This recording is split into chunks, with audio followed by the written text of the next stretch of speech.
కరీంనగర్ జిల్లాలో రెండో విడత పరామర్శ యాత్ర కొనసాగుతోంది. తొలి రోజు హుస్నాబాద్ నియోజకవర్గంలో షర్మిల పర్యటించారు. మొత్తం 8 కుటుంబాలను పరామర్శించారు.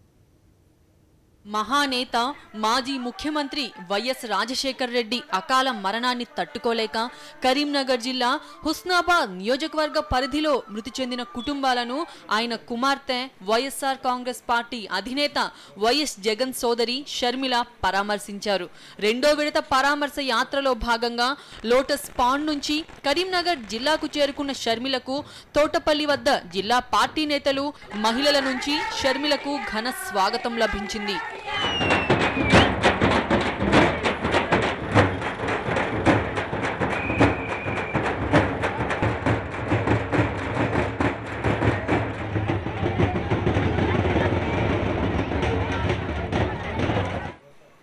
తొలుత కోహెడ మండలం వర్కోల్లో పెంటపాటి సాహితీ ఇంటికి షర్మిల వెళ్లారు.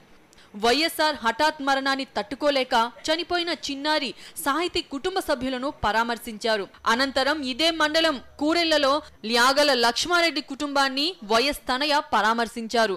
అండగా ఉంటామని, ధైర్యంగా ఉండాలని కుటుంబ సభ్యులకు భరోసా కల్పించారు. తర్వాత ధర్మసాగర్లో మోత్కుల శ్రీనివాస్ కుటుంబాన్ని పరామర్శించారు. అక్కడి నుండి హుస్నాబాద్ మండలం నందారంలో అజ్మీరా తూకియా నాయక్ ఇంటికి వెళ్లి కుటుంబ సభ్యులను కలిసి ధైర్యం చెప్పారు. తర్వాత పోతారంలో బత్తిని ఎల్లయ్య కుటుంబ సభ్యులను, మల్లంపల్లిలో బూడిద లక్ష్మమ్మ కుటుంబాన్ని షర్మిల పరామర్శించారు.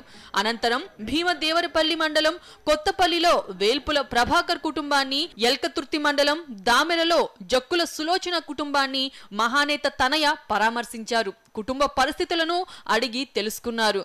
వైఎస్ఆర్సీపీ అండ ఉంటోందని, ధైర్యంగా ఉండాలని భరోసా ఇచ్చారు.